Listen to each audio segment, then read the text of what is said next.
Hi, welcome to this Oxenane Brief. The purpose of this brief is to share with you, the valued listeners, tools defining what makes your business greater.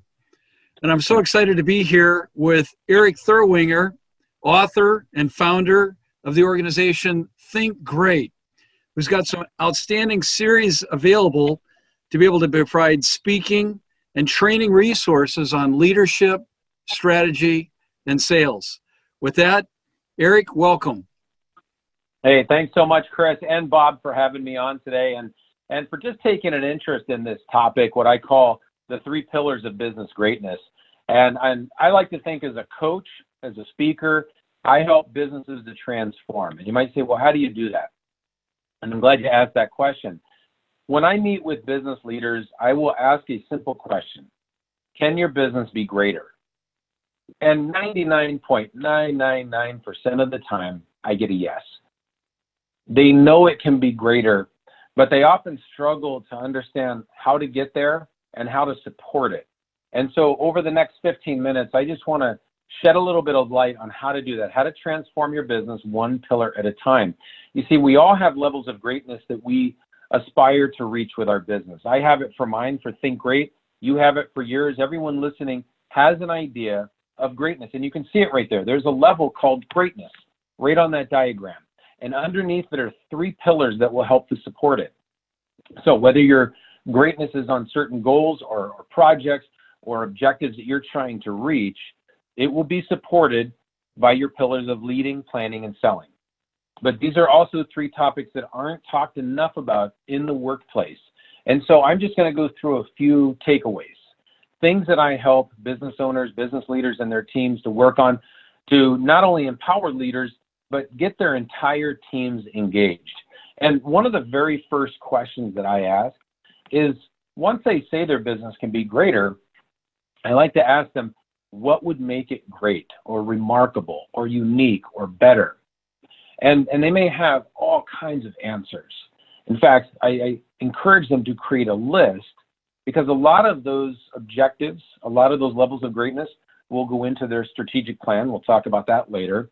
But when I ask people, how can your business be greater, or what would make it great, they will often say things like this. These are some of the most popular responses I get, and maybe you can relate to some of them. Maybe you'd like a fully engaged team. I mean, just imagine how it would feel if every day, every single person showed up enthusiastic and engaged, right? Maybe you want more empowered leaders, or you want to unify your culture, bring people together. Maybe you have some workflow enhancements that need to happen, make it more efficient, effective. Maybe you'd like to improve customer satisfaction or client retention, or maybe improve sales success, or be more profitable, predictable, be more relevant. Maybe it's striving for growth this year. You know, even though we're in 2020, right, the year of COVID-19, we are still working with organizations that are shooting for new levels of growth, exponential growth, if you will. Or maybe you just want to get into some new markets or launch some new products and services. And these are all remarkable. These would all make your business great. In fact, we're working on these at Think Great internally as we speak. And yet, once we've identified these levels of greatness, we always know that there's roadblocks, there's obstacles that can get in the way. And so when I ask people, what are your challenges that you're currently facing? You know, some people may say, well, we have a lack of engagement. We have poor communication. They may lack resources. They may lack systems. They may have a cash flow issue. There's a ton of things that can get in the way. But the real purpose of today, Chris, is to let people know that I've discovered what I feel to be the main obstacle. And so when I ask this question, what is the key factor that holds businesses back? It's none of the things we just mentioned. I am a firm believer that the number one thing that holds us back is that we do not possess a shared language in the workplace. And I know what you're thinking. We speak about our business. We speak about our industry. We speak about our products and our services. And when I go into businesses, they are usually fluent in those 4 areas, extremely fluent. But here's the 3 areas where they struggle. And fortunately, I've written a book on each of the 3 pillars: leading, planning, and selling. When I go into a business, I hear very little on leadership. Most businesses do not have a plan, and I see very little on the sales system being utilized by everybody. And so when we think about what the future brings, we think about these levels of greatness that'll engage our teams, empower our leaders, and launch us to new levels. They are always, no matter what industry we work in, they're always supported by our three pillars: leading, planning, and selling. Leadership development, strategic planning, and dynamic sales combustion. This is what we're shooting for. And this is where we help people to have that language. Now, if you're listening to this right now, you can answer the following questions, because I do ask leaders about the pillars. I research clients before I meet with them, so I can see their business and their industry and their products and services just by going to their website. But I see very little evidence of leading, planning, and selling on their website. So I'll ask them questions. And I'll ask these, Chris, of your listeners today, on a scale of 1 to 10, how important is leadership in your organization? And you know what people say. They say it's a 10. Leadership is a 10. And then I asked, on a scale of 1 to 10, how important is it to have a plan that provides your team with direction? You know, here's where we're going. And again, they're going to say 10. And then I wrap it up with this question: how important is it to increase unsolicited referrals? Not just to have a sales system, but to have unsolicited referrals. People referred to you that you've never asked for. That's like if sales were fishing, that fish are jumping on the dock. How great would that be? And they say, hey, unsolicited referrals is a 10. And then I'll ask them a question on each of the pillars.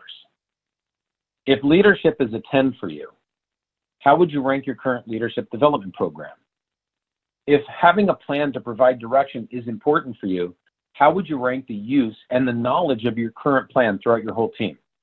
If increasing unsolicited referrals is a 10 for you, how would you rank your referral tracking system? And almost unanimously, people give it very low scores. Most give it a 0. So they've said 3 things are important to them: leading, planning, and selling. And yet there's very little evidence to show that they are training, developing, strengthening those pillars. And if we think about it from a cost perspective, what is the cost of not leading? What is the cost of not planning? What is the cost of not selling? What is the cost of not unifying our people with a shared language of success, shared language of leading, planning, and selling, speaking words that get them enthusiastic and excited and want to drive sales and want to plan for the future? It's hard to track these because it doesn't appear on our financials. It's not on our P&L. It's not in our budgets where there's line items on a general ledger for these things. But when we don't lead, we create team disengagement, and that's costly. When we fail to plan, we have a lack of direction. That's costly. When we are not selling properly, we miss opportunities, and that's costly. When we have no shared dialogue, it creates poor communication in the workplace, and that's costly. But I'll ask this question. From a cost analysis standpoint, what is more expensive, to develop a shared language that your people want to speak about leading, planning, and selling, or to fix their mistakes? I mean, think about it, Chris. One mistake could cause us to lose a key account. One mistake could cause us to lose team members. One mistake could be catastrophic for a business. And yet we don't spend time developing our people to speak a shared language of success. And if you think about it, I've even asked this question before: what is your greatest asset? Almost every business leader says the same thing. Our greatest asset are our people. And yet they're not developing them. And that is where Think Great comes in. We can help develop them as leaders, develop a strategic plan with them, and develop a sales system that will allow them to drive sales to new levels. In other words, strengthen those 3 pillars. But those are biggies, right? Leading, planning, and selling. These are huge topics. If you look them up on Google and you just typed in words like leadership, business plan, or sales, there are billions of results that come back. Almost mind-boggling, almost overwhelming, where it's impossible to sift through all that stuff. So we've really got to look at a different way to break it down. And here's what we do. We have systems for each of the pillars. So it's not just the hype and rah-rah saying everybody needs to lead by example. You need to have a plan. Failure to have a plan is planning to fail, right? all these cliches, right? You need to just drive sales. We have to tell them how to do it. And so what we've done is, from the Leadership Connection book, we created the Elite Leadership System, where we take leaders on a journey, an expedition of leadership, because leading people means that they're following you. They're also being developed as leaders, but it's like a journey. And we show this through our programs, how to achieve the highest levels of results on that journey. And then we move into planning. We have the Business Elevation System. Your business is like an aircraft. It's not designed to stay on the airfield. It's not designed to just taxi around. It is designed to soar into the heavens and accomplish all the goals you set out to when you either started that business or started the business. And then we wrap it all up with the third pillar, dynamic sales combustion. And we take a driving approach. We're looking at creating people who want to drive sales, even though most people who are in sales, and there's 14 million people with a sales job today, most people in sales never wanted to be in sales, so they don't like to do the sales side of things. We've created a program and a language that they like, so they can so they can drive sales to that next level. More importantly, they can do it through challenging times. You can lead through chaos, you can plan through chaos, and you can sell through chaos effectively. And so at the end of the day, what we really are striving for is to assess the pillars of our clients. Typically, when we start off and we ask them questions about their leadership pillar or their planning pillar or their sales pillar, their scores are typically a lot lower than they had hoped for. But when we start to implement systems, we start to teach them through our programs, we start to get them speaking a shared language of leading, planning, and selling, we start to see their pillars rise up. Now, we're never shooting for perfection. We're not shooting for 10s or 50s across the board. What we are shooting for is progress. And when we start to take a closer look at each of these pillars, then we can support the level of greatness that we're striving for. If we have weak pillars, they could collapse, and all the work that we've done can fall apart. If we're truly interested in transforming our business, we have to take the approach of strengthening, expanding, and building each of the three pillars, leading, planning, and selling. And we can do it one pillar at a time. Hey, I just want to say thanks for having me on today, allowing me to talk briefly about the three pillars. I'm happy to answer any questions that any of your members have in regards to how they can transform their business and how they get their teams to think great. Hey, back to you, Chris. Erik, thank you so much for the investment of your time, and thank you for allowing Oxinane, our company, which is a Greek word for to increase, to be able to represent your company in the marketplace. And thank you, listening audience. If you're a business, a nonprofit, even an association where you want to provide additional value for your organization, and this has resonated with you, this is a great conversation to have. I'd encourage you to reach out to me at 612-695-9176 or the contact information on this screen that you're seeing this recording. We've got a website, auxanein.com, spelled AUXANEIN.com, or just send me an email at info@auxanein.com.